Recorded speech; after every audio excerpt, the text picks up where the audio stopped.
I was 7-0 out there. Recording in progress. Santiago? Hi, Patchy. Thank you for the time. How are you experiencing your fight week thus far?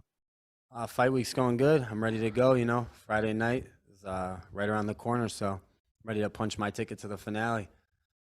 Yeah, you look in excellent shape. And did you get to work a lot with Mr. American Jiu-Jitsu, Jake Shields, for this camp? And is Jake going to be in your corner for this fight?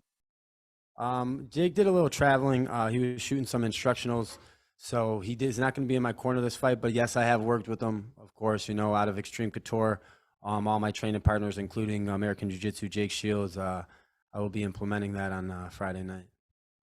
Yeah, he is great. And did you watch Magomed, his last fight against Enrique Barzola? And what did you make of his performance?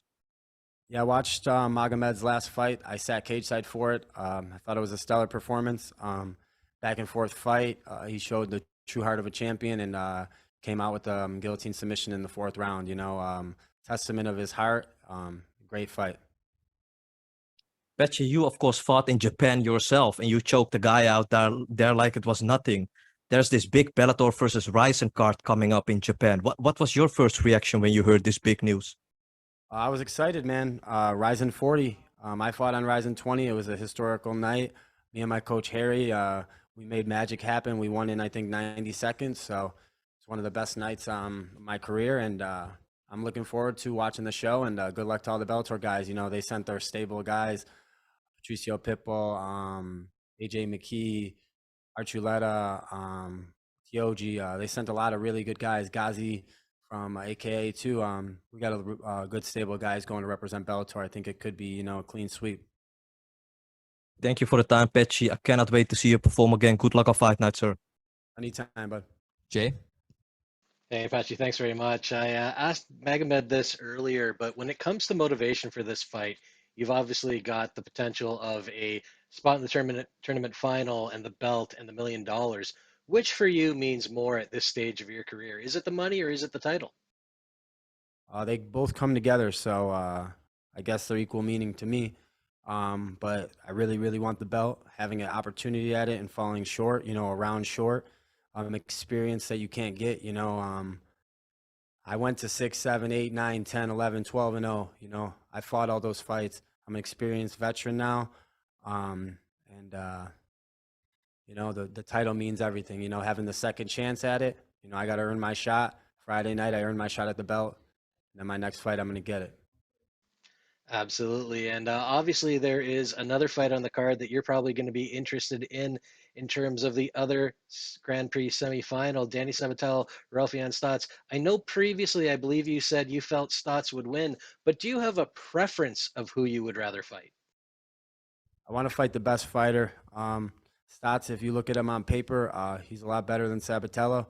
If Sabatello can stall him out, hug his way to a decision, I don't mind fighting him. But I want to fight the best guy. I feel like, the hardcore MMA fans, the people that are involved in this sport really, Raufeon Stotts is a highly touted name, and I want that name on my record. So I want to get Maga and I want to get Stotts, in a perfect world. But I'm laser focused on Friday night, and until I get through Magomedov, I'm not looking, past that. Fair enough. And last one for me. You mentioned, this is a second chance at the title for you. Do you feel this is a little bit of redemption for yourself? And are you putting a bit of your pressure on yourself to go out there and perform? It's the same pressure as last fight. I'm coming off of, the tournament favorite to be the winner, Kyoji Horiguchi, former champion. I had the same pressure last fight. But I'm made through pressure. Me having a shot back at this is everything to me, me, myself, personally.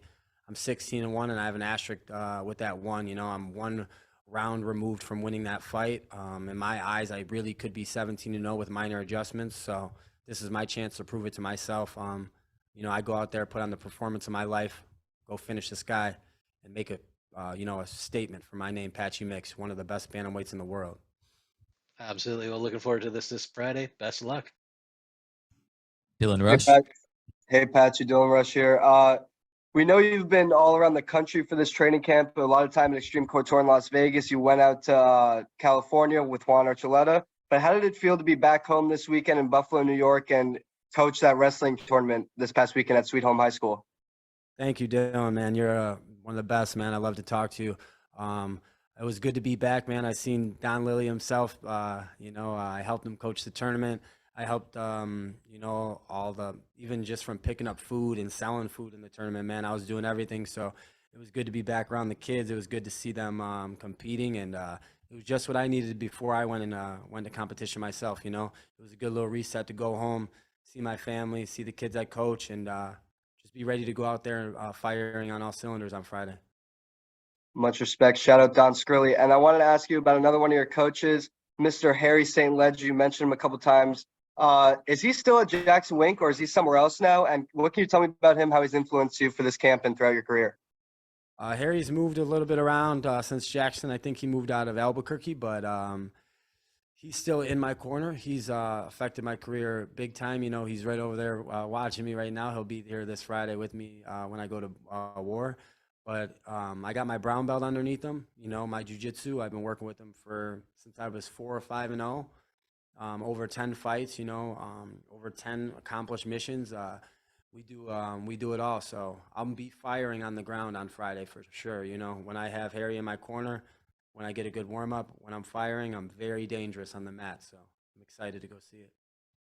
I know you've answered a lot of questions about this, but I got to ask at least one question about Magomed. We know you've trained alongside him in the past at Extreme Couture. You did sauna with him. Did you ever in the past envision that one day down the line you'd be standing across the cage from him and fighting him one day? Yeah, I felt like we'd be fighting, but I thought it'd be for the title, as we're both with dominance. I have much respect for Maga too. I don't want to get the message across that I'm disrespectful because I'm confident in my ability. I need to be confident in order to go do the things that I need to do, and that's to finish him is what I need to do. So I haven't envisioned this in the past, though. You know what I mean? I've seen it because he's signed to the promotion, but I thought it would be for the title. I didn't know it would be in the semifinal of this tournament, and I'm just excited. It's a huge opportunity to take this name, and vice versa to him. So it's whoever goes out there and gets who first, and I'm coming. Appreciate it, Patchy. Good luck on Friday. Thank you. Patrick. Hey, Patchy. How you doing today? How you doing, man? I'm doing well. How are you? I'm doing well. This is Pedro McCord from Combat Sports UK, by the way. Now, this is your second fight in a row that you're the underdog. How good does it feel when you are the underdog and pulling off a win like you did last time out and proving all the doubters wrong? It feels good, I don't know. I got a bunch of degenerate friends that love gambling, so I'm sure they're going to throw money down on it, and it feels extra good, just to, I don't know, you know what I mean? Help them make some money, and I don't have to feel no pressure, The pressure's on him. Like you said, I'm the underdog. He's got the big name here, so I'm looking to go take it. And how do you see your style matching up with either the winner of Stotts or Sabatello? I think I match up very well with both of them. Both styles, they fit right into my game. I feel like I could submit Sabatello 100 out of 100 times. He's absolute trash and he sucks. And I feel like, I could submit Stotts as well and dominate him on the mat. So I'm excited for both matchups. The most important thing is this Friday. That's the only thing I'm really focused on, the only thing that's really in my mind. So to think past Magomed would be foolish. And that's my goal right now, is him, Friday night. All right, man. Looking forward to seeing you perform on Friday. Good luck. Thank you. Ken. Hey, Patchy, K. Williams for Can Chronicles Media. What is the strategic game plan going into the fight on Friday, and what are some of the last-minute adjustments by your fight camp that have been implemented? The major game plan is just to, I guess I really can't give my game plan, to be honest with you. I don't really think too much into it, I guess. I'm going to go out there, react to what he does, react to what, the things I see, and my training will take over. My game plan is just to dominate and finish, I want to impose. I want to cut him off. I want to hunt them down, and I want to finish them. That's my goal. That's my plan, so that's it. Thank you. Kobe. Hey, Patchy, Kobe from the Pro Sports Podcasters. Your performances in the Grand Prix have been next level. They've been a level above what I've seen from you in the past.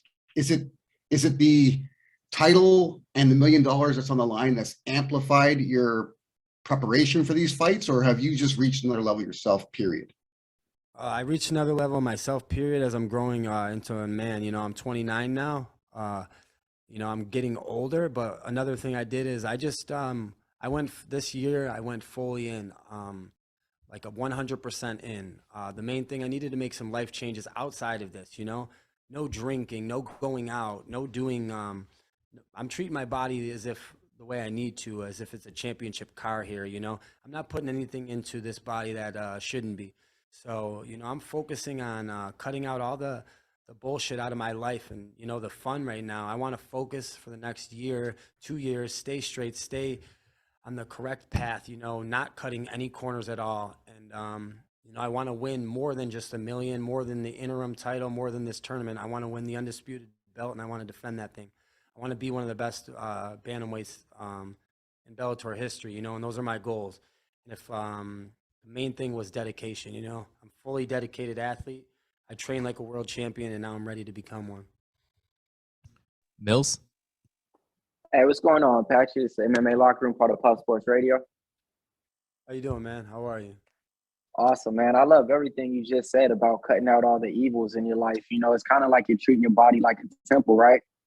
Yeah, no, you know, kind of got off a little bit, but you know, you guys seen some performances by me that were a little lackluster, and you know, let's say the Archuleta, Albert Morales, and the Gallagher fights. You know, coming around this year, it's been a whole new me, and I think that people seen it in the Horiguchi fight, and they will definitely see it in this Magomed fight come Friday. Definitely. And then another thing would be, you know, we got a high-level jiu-jitsu fighter like yourself going against a high-level grappler, Dagestani wrestler. Which one's going to be superior? We'll see Friday night. I'm very confident in my ability, and I'm a hybrid. I'm not just a jiu-jitsu guy. You know, I've come from wrestling. I'm an American wrestler with a very high-level jiu-jitsu training. So you know, I'm a double threat. Thank you for your time, Patchy. Thank you. Recording stopped.